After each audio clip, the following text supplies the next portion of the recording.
What's going on, everyone? My name is Jamie Dean, and today I'm going to be kicking off a deep dive into my video game collection. Now, it's fairly modest, it's fairly meager, it's by no means expansive as others that are out there, but I think it's a very nostalgic and special one. I've been very particular about the things that I collect and keep on my shelf.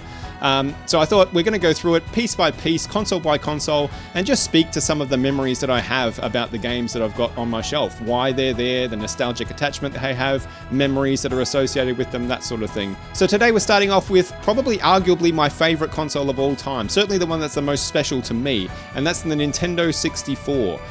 Lots of incredible memories around the Nintendo 64. This is really the era that I fell in love with video games as a medium, as a hobby. And yeah, we're going to have a look at some of the games that helped accomplish that, and I'll share some of those memories with you. Let's do it. Alright, so this is the gaming room in its entirety. I am actually just in the middle of shuffling this all around, so it's sort of a bit all over the place at the moment, but this is sort of the general gist of where I stream and record and do my work, design work, production work, editing, all that sort of thing. But we're not looking at the room as a whole. Today we are focusing primarily on this section right here, which is my Nintendo 64 collection. So we're going to go through this and have a bit of a deep dive into what I've got on the shelf here, why I've got it on the shelf, and sort of speak to, I guess, some of the reasons as to why I love this console so much, why it's so special to me, and why I wanted these games in particular in the collection. So we'll start with the top shelf up here, and we'll start with the king, with the obvious Legend of Zelda Ocarina of Time. This is uncontroversially one of my favorite games ever made. I absolutely love it, and it's one that I never really expected to own, to be perfectly honest, because it can be quite expensive to buy on the second-hand market. But I found this on eBay for an absolute steal, and it's in really good condition. I think the reason it was cheap is because it's got a little crease on the front of the box here, but other than that, it's pretty immaculate. You can see it, they're all in box protectors. And this is obviously a very special game for a lot of people, myself included. I played through Ocarina of Time originally with a friend of mine in high school. David, if you ever come across this video, my friend, we've sadly fallen out of contact post high school, as adult life, it often happens. But I've got many memories of playing this with my buddy David in high school. We played through it together, both big Nintendo fans, and this is, I think, just so many good memories around this in particular. I mean, I don't need to go into super details to why this is such a special game, right? I mean, anyone who's grown up with the Nintendo 64 and has played this knows why it's such a special game. It's regarded as one of the greatest video games ever made. It has aged, I think, incredibly well, and I just adore it. I adore, because there's so many memories attached to this, but in particular, my favorite way to play video games, which is co-oping a single player game, like having that shared experience with someone important to you, or someone special, a loved one.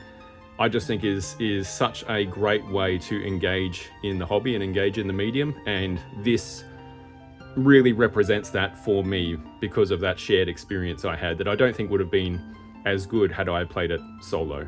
This is something we would, chuck on after school as often as we could. We'd go over, I'd go over to his house on weekends.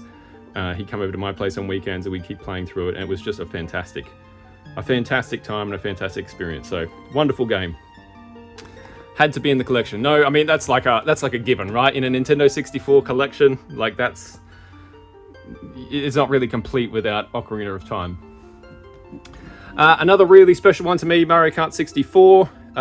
This is probably the most important game, I would say, that I own, because this is where I fell in love with video games. Like before Mario Kart 64, I didn't have very many games. I didn't play too many games, just not for lack of wanting to or trying. It's just we didn't have a lot of money growing up. I didn't have access to a lot of video games. We had a Nintendo, like an NES, for like a decade, all the way up until 1997 when the 64 released. So I totally missed the 16-bit era of gaming. So much stuff that I haven't played, so many gems. And we only had a couple of games for our NES in that time and didn't rent a whole lot. So I've sort of gone from that of like, oh yeah, video games, you know, they're okay. They're a decent way to, you know, pass an afternoon, to Mario Kart 64, which made me absolutely fall in love with video gaming and those sorts of experiences that couch multiplayer games really excelled at giving us, that I find has been lost largely in gaming these days. Yeah, very special game. My whole family loved it. My mum loved it. She was a big racing fan. Lots and lots of hours poured into this one. So many, countless hours. And it's just like, this is a top tier core memory kind of game for me in terms of, you know, growing up and experiencing, I guess, my niche of what I love about gaming. Next up, another classic. We're just going through all the bangers on this one. GoldenEye, same reason. When my dad brought home the Nintendo 64, he actually asked my brother and I, he said if we could save up the money, half the money for Nintendo 64, he'd pay for the other half and he'd buy it. And we saved and saved and saved and got like, I don't know, $60, 70, I don't know, not much money together, gave to him. And then he I must have pretended that was half and then went and paid for the rest. And when he brought home Mario Kart 64 and GoldenEye. They were the two games that he picked up.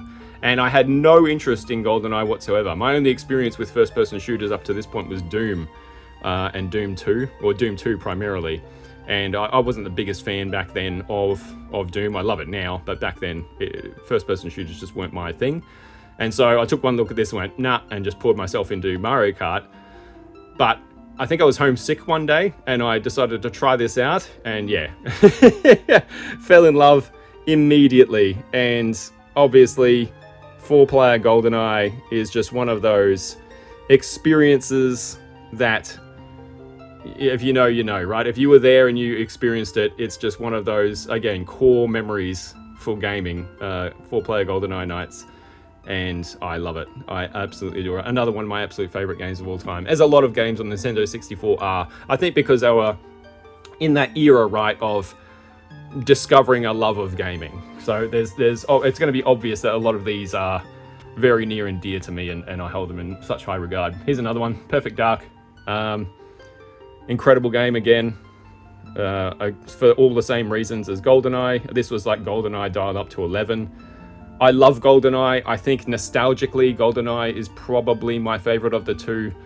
But, you know, objectively, this is the better game. This is like extreme GoldenEye, super GoldenEye. It's GoldenEye, but bigger and better, and with more stuff. And once I got Perfect Dark, I honestly never touched GoldenEye again. This became the multiplayer king of my console. And I adore it. I love it. I'd love to do another playthrough of it, actually, on the channel at some point. I'd love to go back and do a full campaign playthrough of Perfect Dark and just re-experience it again. Yeah, crazy. The bots, man. Bots. Introducing bots. A stroke of fucking genius. Like, I hope that whoever came up with that idea got a big fat pay rise.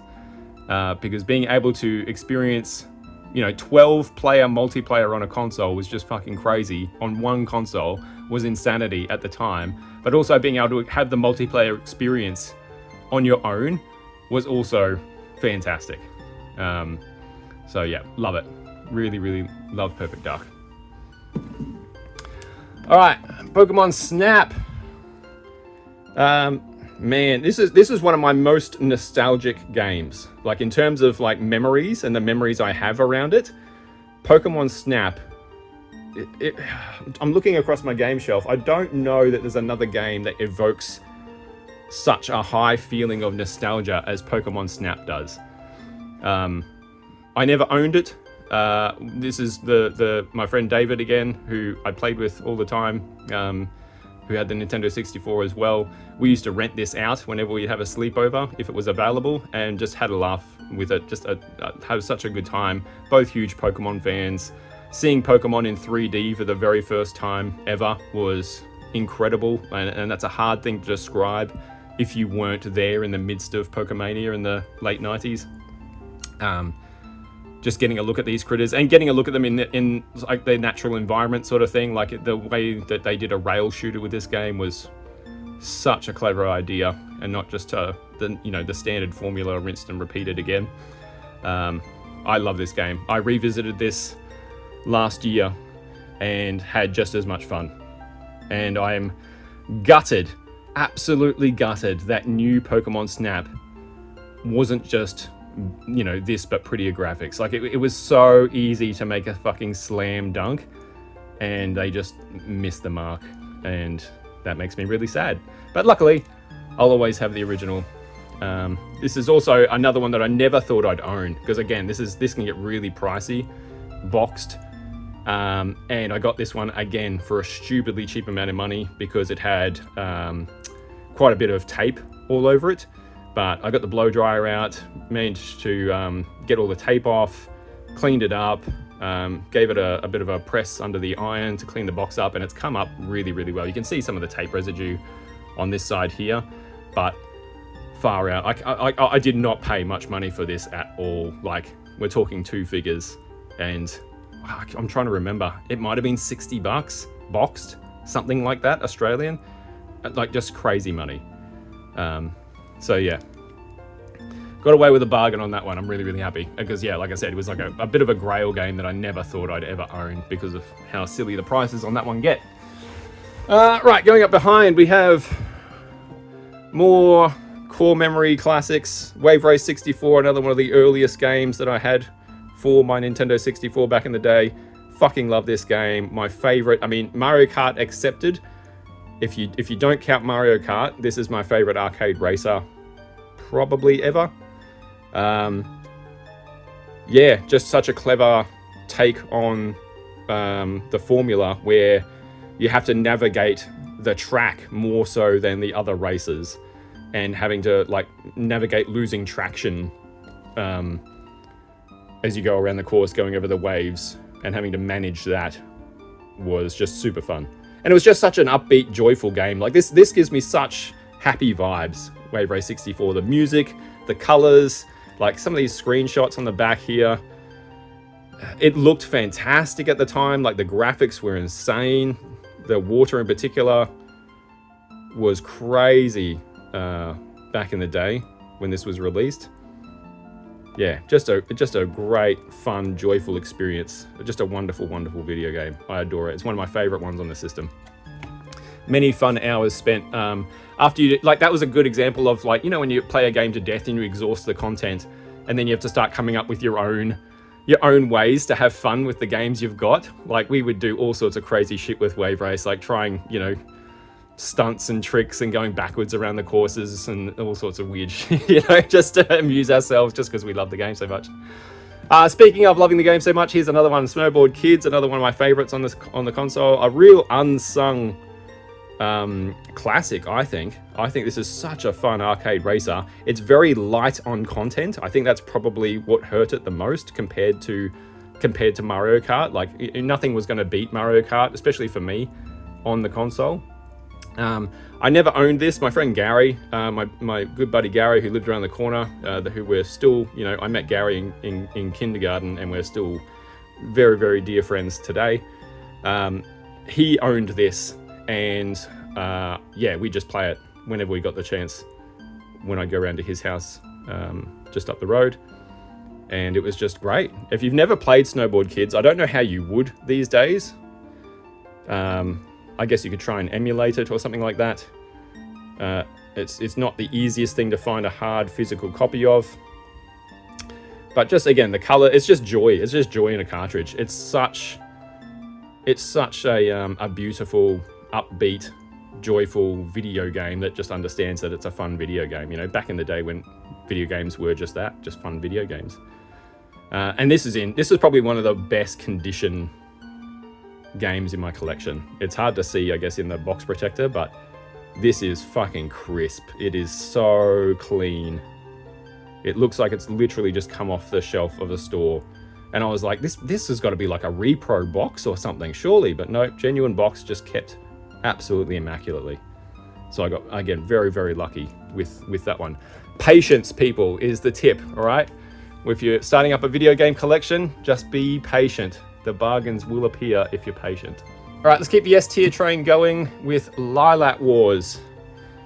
As it was known in PAL regions, or Star Fox 64, if you're watching in an NTSC region, there was some licensing issue with the title Star Fox at the time, which is why we got Star Wing on the SNES instead of Star Fox, and Lilac Wars instead of Star Fox 64.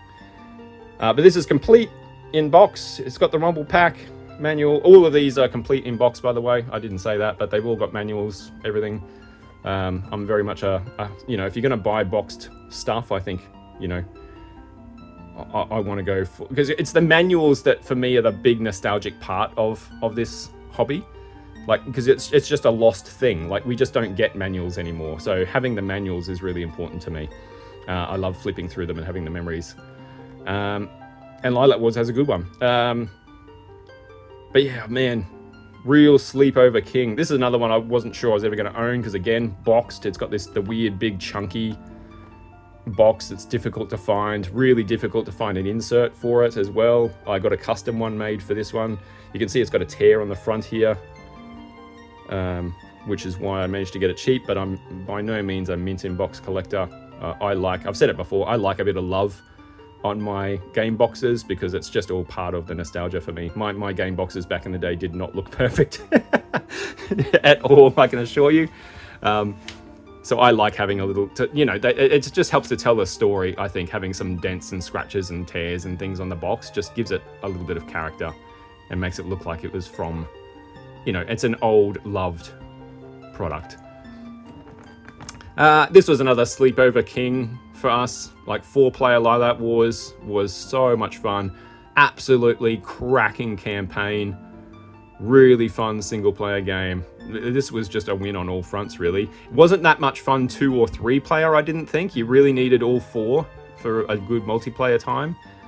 But it also was the game that caused a lot of arguments between my brothers and I over who got to use the Rumble Pack, which was always fun, because I think it's the only one we ever had. And I had I had 3 siblings, so family of 6. You can just imagine. But yeah, love Star Fox 64, and again, all the quotable lines, right? Just a great rail shooter. Kind of. This is a bit of a weird one. MRC, well, not a weird one for me. It might be a weird one for anyone watching, why this is on my S tier shelf up here. So this is has a real story attached to it. We didn't really go traveling. Like I said, when I was growing up, we didn't have a lot of money. We didn't go a lot of places, go on holidays very much. But we did go to one place, a little fishing village on the northern New South Wales coastline. Every single year we would go to this little fishing village because nobody knew about it and it was really cheap. It's now this massive, oversaturated tourist hotspot these days. But back in the day, you'd say, we're going to this town, and people would be like, what? Where's that? No one had ever heard of it. And they had this dingy dive of a video rental shop, like a real fucking cave of a place, everywhere you looked, they had a smell to it in there. Every wall was just plastered with VHSs and Nintendo 64 games in this complete mess, total assault to the senses, claustrophobic kind of. If you get the vibe the picture I'm trying to paint here. And I loved it. I just loved it. And every year, for whatever reason, we would take our Nintendo 64 with us, but Dad would let us rent out a game from this place, and we'd always choose this. Now, I don't know why we picked this. I guess, again, Mum's a racing fan, and it was a racing game, so it was sort of like a game that everybody could potentially enjoy, even though it was only 2 players. But so this game just is so reminiscent of those family holidays, of those trips to that place on the ocean. I can smell the salt in the air when I look at this game. It's that kind of so strongly associated with that period of time. And so this was actually when I decided I wanted to start a video game collection. The Nintendo 64 was the first console that I wanted to start getting pieces for, because that's the one that's the most special and reminiscent and nostalgic to me. And this was one of the very first games I got for the collection for that reason, because it's just such a nostalgic little game. Great racer, by the way, really fun arcade racer, where the tracks have divergent paths, which I'd never seen in an arcade racer before. So you could take multiple different routes to each lap, and different vehicles were better or worse on, you had road vehicles, you had off-road vehicles, you had ones that were a half and half sort of thing. And you could sort of go, okay, well, I'm going to take a 4x4 and I'm going to take all the off-road routes through this track. Really neat idea, really fun racing game, looked great again at the time. Yeah, I just really, really liked it. And more importantly, it's got all those wonderful memories attached to it, which is really cool, which is why I wanted it on my shelf. All right, last on the top shelf up here, we have WCW NWO Revenge. This is my favorite, or it was my favorite brawler on the Nintendo 64, not Smash Brothers, probably controversially. This was such a fucking fun game. I love wrestling. I should say I love 80s and 90s wrestling. I like that classic golden age of wrestling. Like the colorful, cartoony, ridiculous era of wrestling, like the Hulk Hogan, Ric Flair, Macho Man, Randy Savage era, especially in the early 90s. And this was sort of on the very tail end of that era, where things were sort of going a bit more edgy, a bit more gritty. They're trying to capture the teenage audience a little bit more. And eventually it sort of like became something I wasn't all that interested in anymore. But it was still a damn fun game. Really, really fun game. I don't know how well this has aged. I haven't played it since then. I'd like to do a play of it on the channel at some point, just to revisit it. But it's one I certainly had a lot of time for. Had a lot of fun with. Never owned it, but this was a regular rental. Especially, again, if I was having a sleepover, if this was in stock, this or WCW versus NWO World Tour, if either one of those games were in stock at the rental place, I would grab it. This was the better of the two, though. They're both good games, but once you played this one, it was really, really hard to go back to World Tour, I found. Yeah, great brawler. All right, that's the top shelf.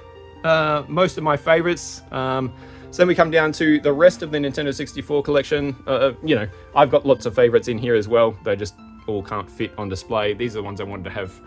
The lighting sort of in the way there, but these are the ones I wanted to have forward facing. Let's go down here to the most recent addition, surprisingly, to my collection, Super Mario 64.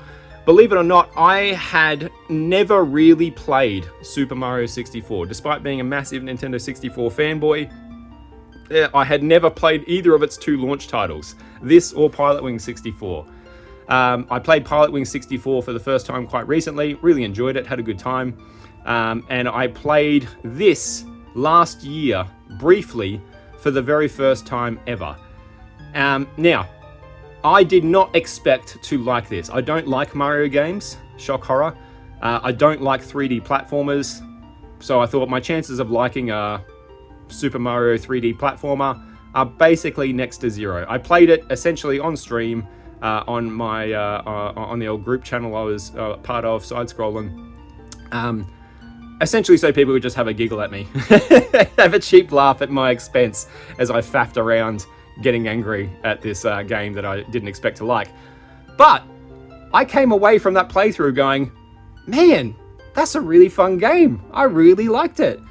So I'm actually going to, as the first sort of like streaming series for this channel, I'm going to do a full playthrough of Super Mario 64 for the very first time. Now, I didn't dabble around with it very much on that first play. I took a look at the first couple of levels, and that was about it.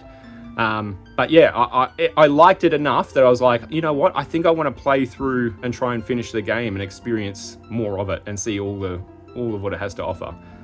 It was my massive surprise. Couldn't believe that I actually enjoyed it. I did play it very, very briefly back in the day, really like late in the console's lifespan, because again, it was never a game that interested me. And at some point, I don't know if I borrowed it off somebody or someone brought it over, And I gave it a shot. I played it for about 20 minutes and just went, nah. Where's GoldenEye? Put Perfect Dark back on. So I never really gave it a fair shot, but I intend to do that this year as my first streaming series for the channel, playing through Super Mario 64. So make sure you subscribe to the channel down the bottom if you want to be part of that and you want to watch a middle-aged man faff his way through arguably the greatest 3D platformer of all time for the very first time. It's bound to be a few cheap laughs, if nothing else. But yeah, great time. Really, really enjoyed my play. Mario Party, another absolute banger. Another one with tons of nostalgia attached to it for me. Another sleepover king. Every single chance we got, if there was a sleepover happening with my friends, Mario Party was getting rented. I don't think any of us ended up owning it, but with the amount of money that we spent renting it out, we probably could have easily bought it several times over. I'd say yeah, one of us probably should have. This is like, I'd like to get all three. I know Mario Party 2 in particular is horrendously expensive and difficult to get a hold of. So I don't see me actually owning that at any point in the near future, but you never know. Never say never. I never thought I'd own this one, so you'd think I'd learn by now. But yeah, just the ultimate rage at your friends game, the ultimate friendship tester. In a video I did last year for the group channel, I said that you know, there's multiplayer games that sort of walk that line between being really joyful experiences and just being absolute rage bait. And Mario Party, you know, Mario Party invented that line, invented that tightrope that all other games since have tried to walk. Even you know, games in the same series. None of them, I don't think I've ever done it as good as the original Mario Party trilogy. Yeah, fantastic time. Really good. Just make sure you've got good-humoured friends before you chuck that one on. Force Gemini, a little sleeper gem from Rare. I think I read a review of this in N64 Gamer magazine and thought it sounded and looked really, really good. And I think I ended up maybe getting it for a birthday or something like that. I can't remember if I bought it or what happened there. Well, games have fallen over. So I'm not sure how I actually ended up owning this one, but I'm glad I did. I had a lot of fun with it. Very difficult game. I remember it being quite hard. Very linear, but you know, I'm fine with that. I don't mind a good linear game. I'm not that much of a big open world, sprawling dozens of hours kind of experience guy. Not that such a thing really existed back then, like it does now. But yeah, just a good fun third-person shooter with some chucking it away, with some fairly surprising difficulty and some fairly surprising violence. This is a pretty, you know, if we just make the blood I mean, look at this shit. If we just make the blood green, we can splatter as much of it everywhere as we want. This was fucking brutal, man. But a beautiful game, as all of Rare's stuff is, or was back in the day. Really strong art style. Yeah, great fun. This one's on the Nintendo Switch eShop. Well worth a look if you've never played it, I think. Just make sure that if you're going to play this on Nintendo Switch Online, I think it's essential to have a Nintendo 64 controller of some sort, whether it be a Repro, whether it be the Nintendo Switch official Nintendo 64 controller, which is the one I use. I think 8-Bit Do has a fantastic looking one coming out in the very near future. You're going to need something that is not a Pro controller, because this controls horrendously on a modern controller. Horrendously. Not unplayable, but you can see unplayable from where this is. And my experience playing it with a Pro controller versus playing with a Nintendo 64 controller were like fucking night and day. But if you have one of those, then yes, I would definitely recommend checking it out. If you don't, probably not worth the frustration. Alright, keep going on the Rare train. Banjo-Kazooie, My friend David owned this one. Again, I wasn't a 3D platformer fan, so I never owned it, never played it. I watched him play it quite a bit. He seemed to really like it, but it wasn't my bag back in the day. My buddy Sam adores it. It's one of his favorite games on the 64. If we flip this over. And again, just such a beautiful art style. I can't believe how good this still looks. Like, and it's not really, I can't really show it clearly from the screenshots. Sam was saying it looks like very reminiscent of like early WoW, and I think he's nailed it. Like, that's exactly the aesthetic. That's the vibe it gives off. And the art, and it just goes to show, you know, art direction trumps graphical fidelity every single day of the week. Beautiful game, looks like a lot of fun. I'd like to take a run at it at some point, again, just to check it out. I can't see myself doing a full playthrough or anything like that, but it's one I'd like to try at least, just to say that I've done it. And a very iconic, important game on the system, so I wanted it for the collection. There's not many 64 games that I don't want. I'm very selective about like the rest of my collection and what I do and don't put into it, because, you know, obviously I don't have a whole ton of space here. But the Nintendo 64, I find that like every game on the console is reminiscent of an era of my life, whether I owned it or even if I've never played it and just read about it in, you know, gaming magazines, N64 Gamer and whatnot. It still has some sort of fond nostalgic memory attached to it, and so I'd like to get them for my shelf. Not going for a full PAL collection here or anything like that. I couldn't afford it even if I wanted to, but if I see Nintendo 64 boxed for a decent price and it's a game that I remember in some capacity, I'm probably going to try and snap it up. Hey, here was the very first game in my collection. Game number 1.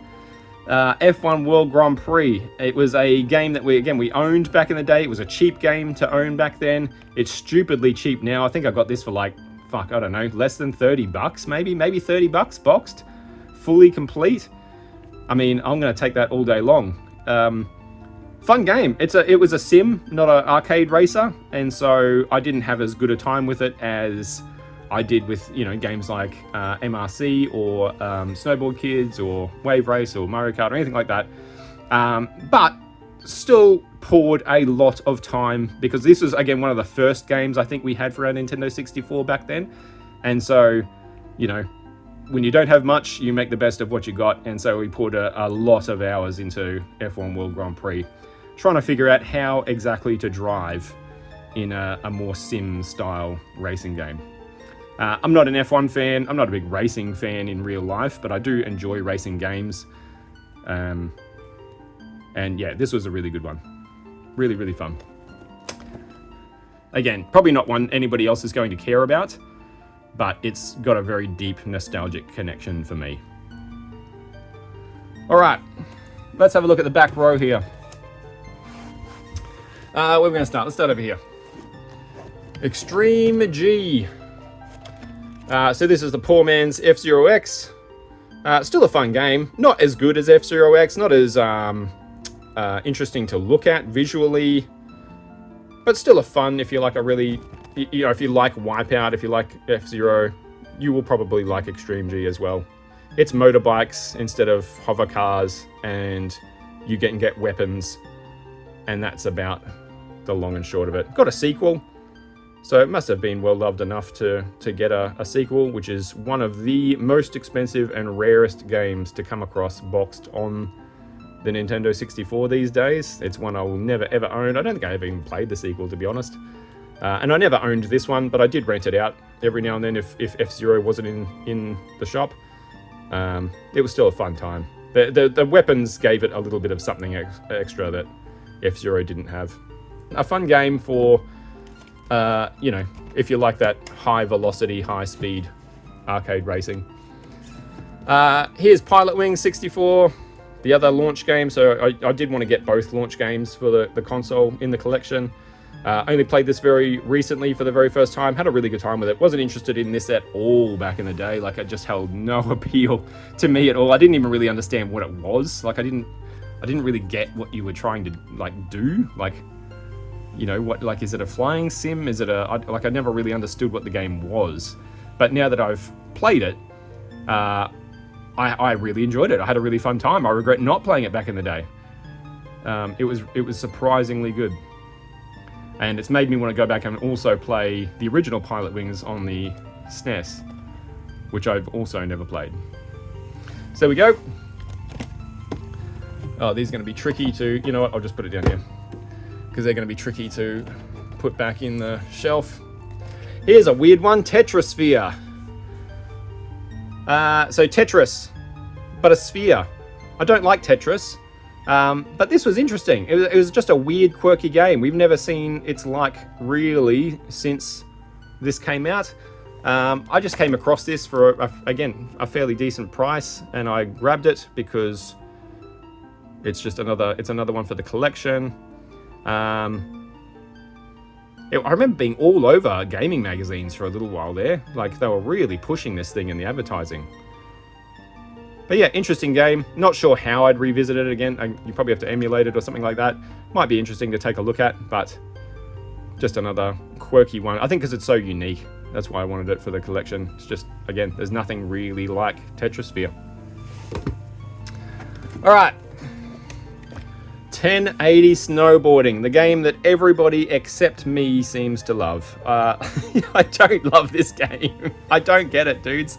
I don't get it. If you love 1080 Snowboarding, drop me a comment and let me know why. I think it's obviously just me, because this got reviewed really, really well. It was, again, getting pushed really hard by gaming magazines at the time. I don't love Tony Hawk's games, so maybe that's sort of why I didn't really gel with it. I just don't, when the objective is just to do tricks and get points, that doesn't really excite me or hold much interest to me. It's not a very good racer, like especially when on a system that was kind of spoiled for decent arcade races. This was not a decent arcade racer. But, again, a very iconic game to the system and a very well-loved game. Even though I don't love it, I revisited it again, I think either last year or the year before. Still didn't like it, but it was a cheap one for the shelf and iconic to the console, so I thought I'd better swallow my pride and put it on the shelf. All right, what do we got next? Turok. Oh god, shit's falling over everywhere. Turok Dinosaur Hunter. This was a rental for me. This is probably the worst condition game I own, but as you can see, I mean, it's not, there's some tearing here, there's some tearing over here, but you should have seen what this looked like when I bought it. I got it for a song. I got it for basically nothing, boxed and complete, because it was in such terrible condition, and I managed to restore it as best as I could, and I think it's come up really, really well. I think it had like a huge sticker over the front of it, like here, like a big price sticker, like a secondhand sort of price sticker, massive big lime green thing that I managed to get off. And yeah, I'm really, really super happy with how this came up. I think this cost me like $30, boxed and complete, something like that, because it was just in such rubbish condition. But it just shows what a little bit of love and care and elbow grease can accomplish. I'm never put off by a really tatty, ragged box, because I think if I can get it to looking anywhere near as close to this good, I'm well happy. Yeah, 3D platforming, not great in the old Turok game. It was a clunky game. I think this came out before GoldenEye, if I remember correctly. I think it might have been the first FPS on the console, maybe. Correct me if I'm wrong. I don't know if it was this or Doom 64 can take that title. So controls, very clunky. I'd like to take another run at this one though, because I don't remember it terribly well. I just remember being absolutely in love with dinosaurs at the time. I still am. Absolutely in love with Jurassic Park. Like, just anything dinosaur related I was into.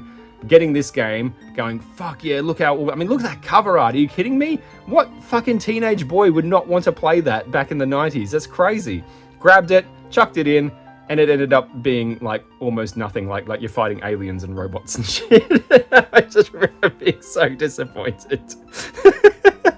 I thought I was going into like some sort of like survival Jurassic Park style game, and it was just nothing even remotely like that. But now, expectations aside, I'd like to take another run and see what it's like all these years later. All right, what's next? Turok 2. So this is a game that I actually not played with my buddy Scott from Streets of Scrage over on our shared channel a couple of years ago, but I feel like I didn't play it. I sat in with it, and I feel like this one's aged all right. Maybe I'm wrong, but we had a good time. We enjoyed it, and I thought it was like, it looked good. I'd like to try it myself. Really massive levels on this one though. Huge levels with very, very little checkpointing. So that part of it, I think, would frustrate the absolute shit out of me. This is probably some of the biggest levels I've seen in a game of this era, I think. Massive. But yeah, it seemed like fun. We had fun. Bit frustrating, but fun. I'd like to take another run at it at some point. Star Wars Episode 1 Racer, another one of the first games in my collection. Look at this. 89 and 95 back in the good old days. I've left that on purpose. Sometimes I'm a bit like, I don't know whether to take my price stickers off my games or not, because it's sort of like kind of cool to see and be reminded that, hey, games have always been fucking really expensive. And in fact, $90 back when this came out, if you bring that forward to today, I did the calculations, and it's like $200 and something, $220, $230 or something ridiculous like that for a game.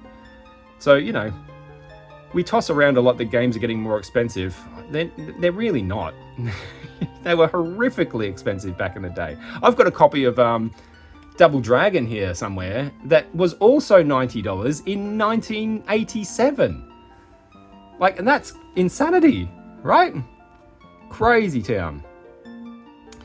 This was a good, this was really fun. Again, another F-Zero style racer, but I really enjoyed this one. Never owned it, rented it out a few times, had a really good time with it. Episode 1 is, don't unsub for this. It's my favorite Star Wars movie. I really like Episode 1. I know. Controversial, I'm not a big Star Wars fan. I know. Controversial, I know. But I enjoyed Episode 1, and I still do. And I will die on that hill. And this was a fun, again, I liked an arcade racer. That was a fun arcade racer. Regardless of what you think about the source material, it was a good arcade racer. Here's another arcade racer, San Francisco Rush. This one was all right. I rented it out a few times back in the day. It was fun enough. Not my favorite arcade racer on the system, but a good, decent, fun time to be had if it was there. Only 2-player, I think, held it back. But another good one. I love the cover too. That's like I think that's a really, really cool cover. Mission Impossible. I got this for so fucking cheap, man. This is like one of the cheapest games you can get on the console. Oh man, I gotta get my old man knees up. So Mission Impossible, not a great game. It had its moments, but I remember getting this and thinking it was going to be like GoldenEye, right? Like a third-person GoldenEye. It was nothing like a fucking third-person GoldenEye. It was not even remotely close. And I was just so gutted and disappointed. And so I think I played it, had my expectations nowhere even close to met, and then never touched it again. Maybe it's worth a revisit one day, who knows? But again, it was probably the cheapest game in my whole collection. So boxed Nintendo 64 for, I think this cost me like, Jesus, it was like $20 or something. It was nothing. I'm never going to walk past that, no matter what it is. All right, Blast Core. This is one I'd like to try. I've never played this. Another Rare game. Rare the developer, not Rare hard to find. I don't think it's very hard to find. Yeah, looks interesting. Never played it, would like to try it. Found it for cheap, that's why it's on the shelf. I'll have to give this one a go. I know Sam, my buddy Sam's a big fan of this one. Liked it back in the day, so I'll have to try that one out. If you think it's good, let me know in the comments if I should give it a try. Diddy Kong Racing, which I played for the very first time recently. This one never even got a look in with me because it wasn't Mario Kart. Like I only had eyes for Mario Kart back in the day, and anything in that genre was always going to get compared unfavorably to Mario Kart. And this was one of them. So I never played it. I just looked at it and went, nah, not Mario Kart, to my own detriment, because I played it this year. I played it just a few weeks ago for the very first time and had a good time with it. Really enjoyed it. Now, I didn't like it as much as Mario Kart. I know a lot of people think this is the best kart racer on the console. I disagree. I like my racing to be sort of like just get in and get out. You know, pick a track, have a race, win or lose, jump back out again. This is much more like they've got some exploration elements to it. You got to, you know, drive around the levels, collect things, explore, find the race, that sort of thing. Like it's not strenuous rocket science stuff, but it's just a barrier to getting to the races that I think, if I'm not in the mood for doing that, if I just want to sit down and have a race, that I can find that stuff annoying. But having said that, beautiful game. I still really enjoyed it. I can see why so many people love it so dearly. Yeah, I would never say no to playing it for sure. Interesting controls though, like not Mario Kart controls at all. I struggled in my early play to make sense of how this thing controlled, because it's not a one-to-one. All right. NFL Quarterback Club 98. I've got this on my shelf because I used to rent this out and play it with my brother Shane, and we just had a giggle. We just had a real laugh. I mean, I don't know shit about NFL. Neither of us did. But it was just fun. It was just fun tackling each other and messing around in the game. And yeah, we just had a really good time. We rented it out quite a few times, actually. And always had a real laugh with it. So I know for those memories, I wanted to get it for the collection. What do we got? Whoa. Oh, they're going to fall. No, they're not going to fall. Cruis'n USA. Another good arcade racer. Classic arcade racer from like the actual arcades back in the day. Ported to the Nintendo 64.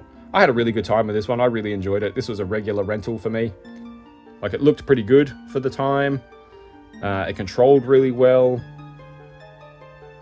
Surprisingly fast racer. Yeah, we just had a good time. Good soundtrack. Just a fun game. Again, this is like, what did I say? There was one, Wave Race and Snowboard Kids. This is another one. It's just a fun little video game. It doesn't try and be anything more than it is. It's not going to, you know, it doesn't break any new ground. It doesn't do anything amazing or incredible that any other arcade racer hasn't done, and other arcade racers have arguably done it better. But it's just a solid, fun racer, and that's all it really has to be. What do we got here? Star Wars Shadows of the Empire. I don't think I've played this. I often get this and Rogue Squadron confused with one another. I don't think I've ever played Shadows of the Empire. I think it's Rogue Squadron that I've played. And I don't think I will play it. It just doesn't look like my kind of game. Again, I'm not a huge Star Wars fan. This is one of the early titles for the console. This was getting advertised everywhere. I remember going into like Civic Video and Video Easy, and they'd have like banners and posters of this like hanging from the ceiling. All the game magazines were pushing it. They certainly wanted to sell a lot of copies, that's for sure. But I think, yeah, just not being a super big Star Wars fan, I think most of it would be lost on me. I mean, I don't hate Star Wars, don't get me wrong, but I'm not frothing at the mouth to chuck this one on and try it out. But again, a heavy hitter for the time. One of the early games for the console, so I wanted to have it. Getting to the end now with Top Gear Overdrive. Never actually played this one. And I would like to. I'd like to try this one out. Again, another arcade racer on a console with lots of arcade racers. Somehow this one passed me by. This one's 4-player, which is always a plus. Yeah, I'd like to try this one out. If you've played it and you think it's good, let me know. And its compatriot, Top Gear Rally, which I think I do remember playing. I just don't remember it terribly well. But again, another sort of, this was on multiple consoles, a bit of a staple of the era for racing fans. All right, and that's pretty much it for my Nintendo 64 collection, except for, if we just get up here to my top shelf here, which we'll go through when I do my my portables video. If I can get that out, there we go. So Pokemon Stadium. This is, again, complete in box. Another game that I never, ever in a million years thought that I would own. Couldn't believe my luck when I came across this. I actually bought this and Lilac Wars together as a bundle on eBay for... I was watching them and they were way out of my price range, and then the seller made me an offer that was okay, and then I counter offered with what I thought was just those real stupid lowball offers with the expectation that, okay, let's, you've sent me an offer, here's my lowball, let's meet in the middle somewhere and do a deal. Well, they accepted my stupid lowball offer, and I just couldn't quite believe it. So yeah, I walked out of that one very well off. And I'm still kind of stunned, to be honest, that I'm holding it. Because, again, it's just not an easy game to find. When you do find it complete in box, it's not cheap. I had written off owning it, ever. But it's one that, my buddy David back in the day owned. We played it a lot. Absolutely loved it. And we were huge Pokemon fans. So, I mean, I still am a huge Pokemon fan, clearly. Yeah, just a fantastic time. Lots and lots of really good memories. This is it also was like a bit of a poor man's Mario Party too, with the mini games. But really, really good. We actually played through the originals, Red, Blue, and Yellow, side by side. At the time, I had Yellow, and every time we beat a gym, we would fight each other as though we were each other's rival on Pokemon Stadium with our team at that point in time. Great way to play through a Pokemon game side by side with somebody if you ever get the chance to do it. There we go. This has the transfer pack included. This is another one. It didn't have a insert, so I got a custom insert made for this. And yeah, I'm just fucking stoked. I still can't believe that I actually have it. Crazy. One last one I'll give you just a very, very quick look at, because it's on Nintendo 64. This is the Japanese version of Pokemon Stadium 2. Look at that. Just beautiful. And a lot of the Japanese box arts and designs are so good. But this one in particular, I just thought was absolutely gorgeous. And I wanted to have it for my little Pokemon shrine.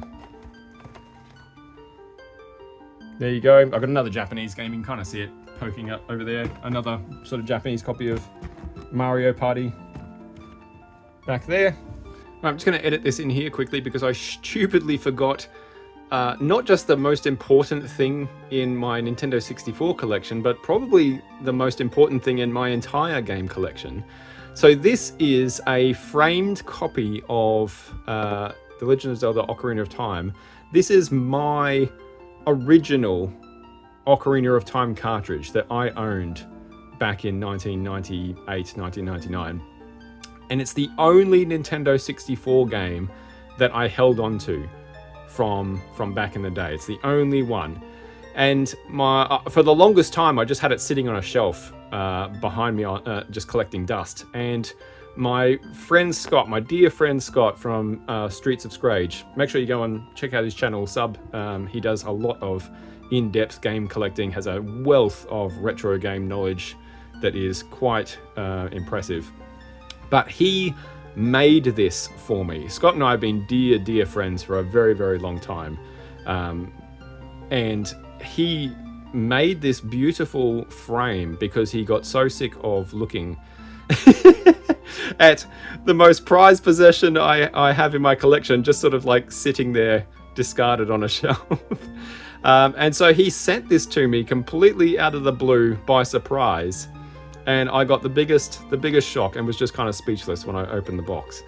And it's just beautiful. So all of this is all sort of like 3D. It's hard to show on the camera, but it's all three-dimensional, all cut out, and I just love it. I absolutely love it. So there you go. The only cartridge that survived the however many years it's been, 25, 6, 7 years, that I originally had back in the day. Now preserved as it should be.